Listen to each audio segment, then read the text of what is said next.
Ira, if you wouldn't mind kicking us off and telling us a little bit about yourself, your background, and what excites you about working with family businesses? Okay. Well, nice to have me here. I grew up in family business. My earliest memories were helping in my family's store, which became the oldest children's clothing store in the United States. I worked there since I was a little kid and ran it for almost 20 years with my parents. One of my proudest achievements in my life of family business is that I wrote 3 plays about family business, and one of them was about my 17 years of working with my father.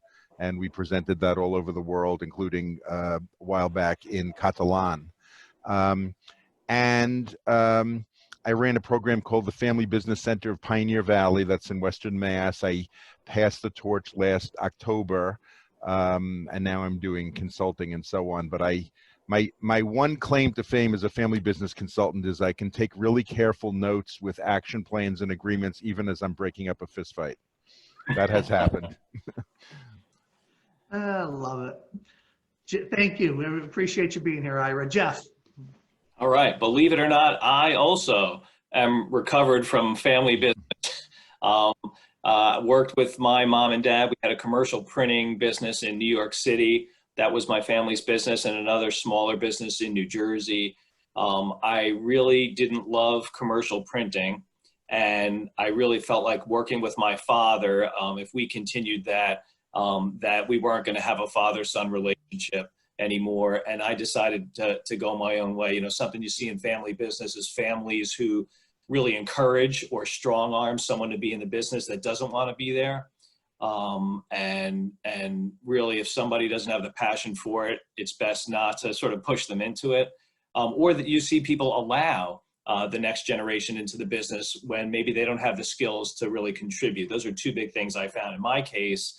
I just wasn't interested. There was no drama. I went my own way. It was the best thing I ever did for my relationship with my dad, and for my own career. I went into sales and marketing separate from the family business. I worked in consumer products and technology. I had a really good run at a young age, but I felt like something was kind of missing for me. And there was something about family and family business that was still kind of calling me. So I went back to graduate school and I studied family and group dynamics. I got trained as a family therapist. I went through full psychoanalytic training. And 25 years ago, that makes me feel old, I started a private practice really in psychotherapy, talk therapy. And just by coincidence, some of my clients had businesses. And I got to know them in a really deep way. They were coming to me for marriage counseling or because their teenager was out of control. But I got to know them in a really deep way. And I got this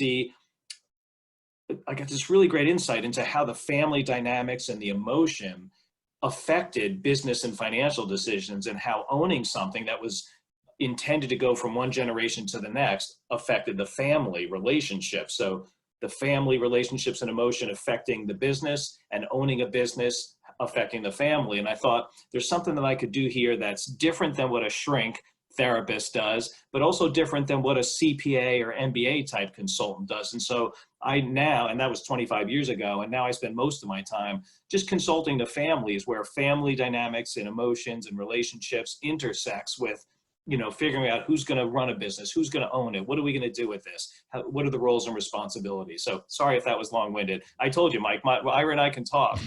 Go ahead, Ira. I just want to point out that if you get a group of family business consultants together, they will wander into the question of what's your field of origin, because they do come from CPAs that were frustrated, lawyers that were frustrated, psychologists that were frustrated, and financial advisors that were frustrated. That's right. Yeah. A lot of frustration. Is that the key word there? Yeah. I think it comes back to the fact that, in the field, when we start to do this stuff, whether you're the accountant, the attorney, or the financial advisor, from the technical standpoint, you're only trained on the technical pieces of this. And we always say, Jeff and I met each other through the Purposeful Planning Institute. And, one of the things that we learned from that arena is that wealth is more than money. Wealth is the values of the family. Wealth is, the knowledge that needs to be passed down.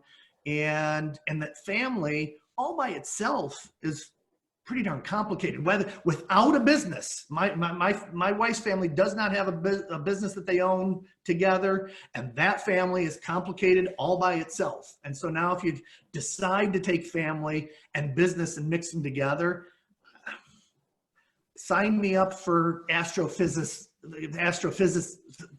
first. I think it might be easier to understand sometimes than that. I think and that that's what makes it fun, right? if you're a purposeful planner, I think you have rocket science and brain science and all that as part of the job.